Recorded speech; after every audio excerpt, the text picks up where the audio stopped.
Yo, what up everybody? So Boruto chapter 35 gave us so much information and it set up so many future plot points and it gave us so many questions that I have a very huge topic I want to discuss with you guys.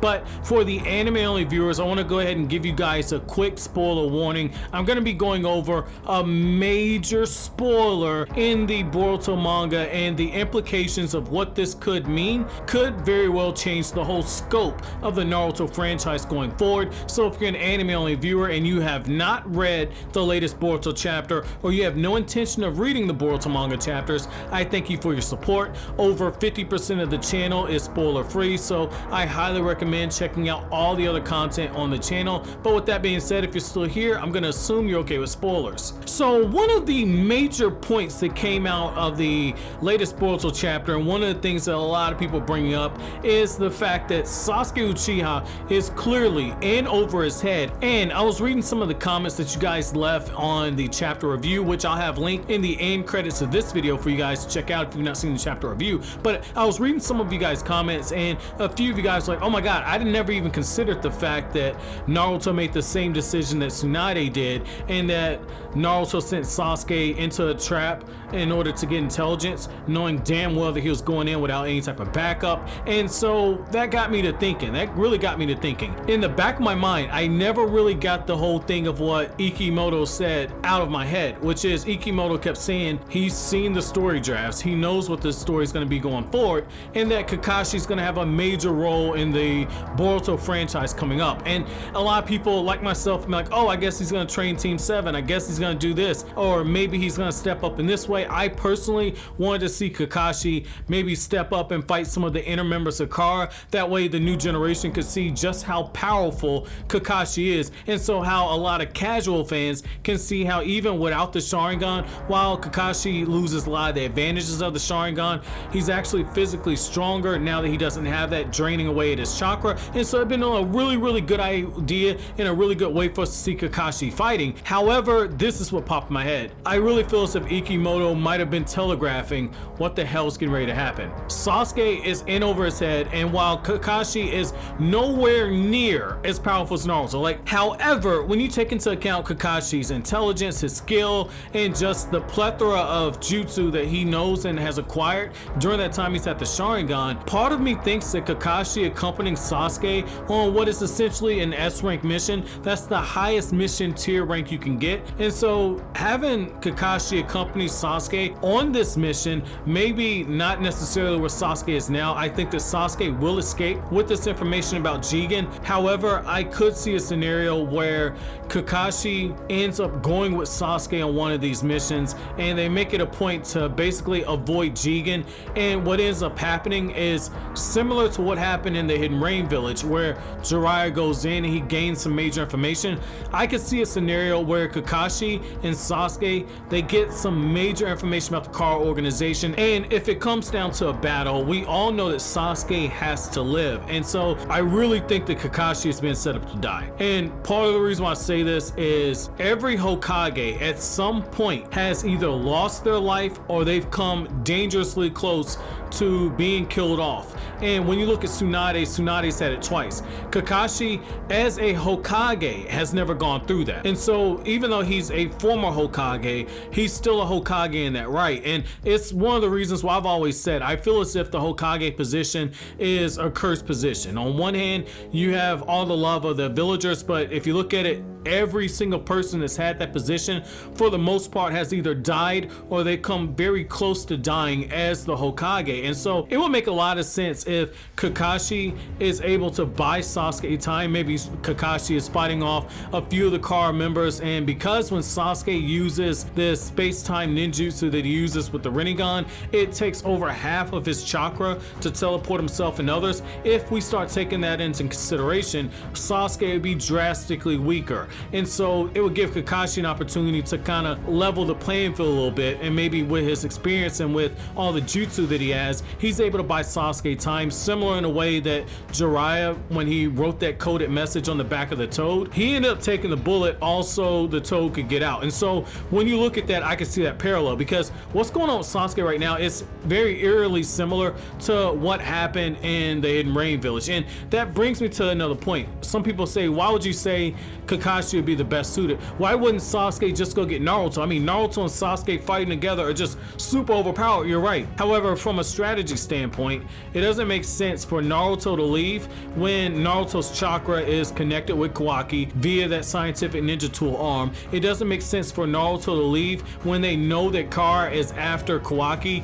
and the best place for Kawaki is to be right with Naruto. So unless you want to take Kawaki with Naruto and Sasuke into the lion's den, where they don't know the full extent of the abilities of the people they're fighting, and there's no guarantee that Kawaki knows all that information, if we start taking on in consideration, the best move, the chess move to make, is to leave Naruto there, where it's him taking care of Kawaki, because if by an odd chance that the Shadow Clone loses focus or something, Kawaki's able to slip out. And while Konoha does have the monitoring system, let's be real, somebody like Sai tries to stop Kawaki,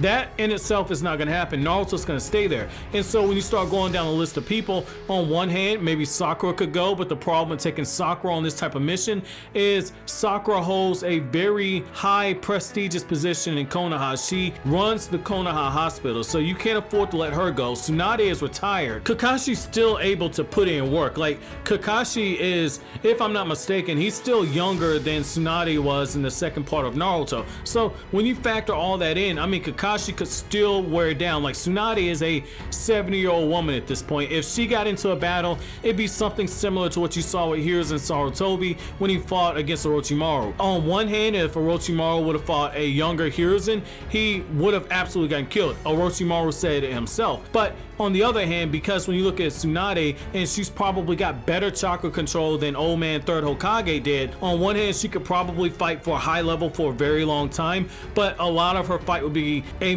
very defensive battle, just like what happened here in Sarutobi. And because when you look at Tsunade's skill set, that's not necessarily where she needs to be at. So I don't think it's Tsunade. So the next likely candidate is Kakashi. This is a guy who, last time I checked, Kakashi was pretty damn stealthy himself. And I want to kind of throw back to something, right? Like, I'm not someone who uses filler very often. As you guys know, I got into Naruto by reading the manga, and I'll be the first one to tell you, I've not seen every episode of the anime. I've seen most of the canon episodes, but when it comes to filler, I've not seen the filler because, again, I'm not the biggest fan of the anime. But I remember this one scene that was anime-only filler. I believe it was the Chunin exams in Naruto Shippuden, where you had Kakashi attempting to sneak into the Hidden Rain Village, and he got stopped in his tracks. And I want to kind of point this out. Like, if that had been any other village, Kakashi would have been able to sneak in. When you look at all the information that he was probably able to gather as an Anbu agent, and because Kakashi was in the Anbu for so long, he probably knows some really dope stealth tactics. And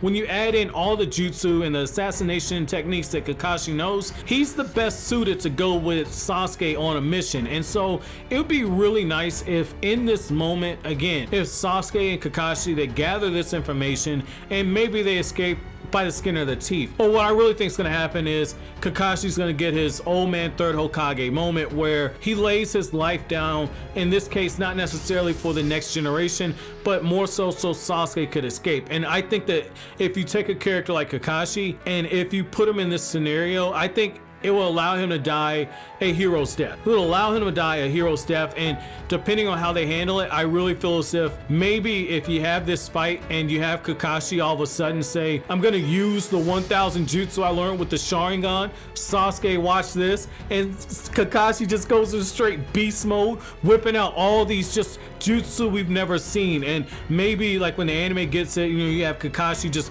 go out in a blaze of light. Like, he used some super overpowered jutsu, there's this blaze of light and everything, and it gives Sasuke the opportunity to escape. It would add a huge layer of gravity to everything. And the other thing is it would give Naruto another swift kick in the rear. And I feel like Hokage Naruto needs this at this point, but most importantly, now's the time. Now's the time. Like Kishimoto said back in 2016 when the Boruto manga first started up, and then in 2017 when the anime was making its runs and he's doing the promotional interviews, he said that he's told Kodachi that if you feel like you need to kill a character off in order to have Boruto grow, if you feel like you need to kill a character from the old generation in order to raise the stakes, nobody's safe. Kill them off. Well, here's the thing. We've already floated out the idea of Naruto being dead. We don't know what happened with Sasuke. This gives us a great opportunity to not only find out what potentially could have happened to Sasuke, maybe Sasuke and Kakashi don't make it out of this mission, maybe this directly sets up what happens with Boruto versus Kawaki when they're 16 years old, or maybe we have a scenario where Kakashi loses his life. But at this point where we're at now, the Boruto manga has a lot of stakes. It has a lot of stakes, but if you kill off Kakashi, if you kill off Sasuke, if you kill off Sasuke, you risk triggering a lot of fans. A lot of fans will turn away from the manga simply because of the fact that Sasuke's character arc isn't over at this point yet. It isn't over. Kakashi's arc is over. You can kill Kakashi, and if you do it in the right way, people will be in their feelings for a little bit. If you allow Kakashi to die in a way that's very true to his character, then I don't think fans will be as upset, because I can say this, I lived through the chapters when they came out when everyone thought Kakashi was dead during the Pain arc, okay? I remember going on forums and reading the comments, and people were legitimately just broken up over the fact that Kakashi had died, and yet at the same time, because he died protecting Choji and because he died trying to protect Konoha, people looked at it and said, well, it sucks Kakashi's dead, but at the same time he went out like a boss. Well, when you look at this,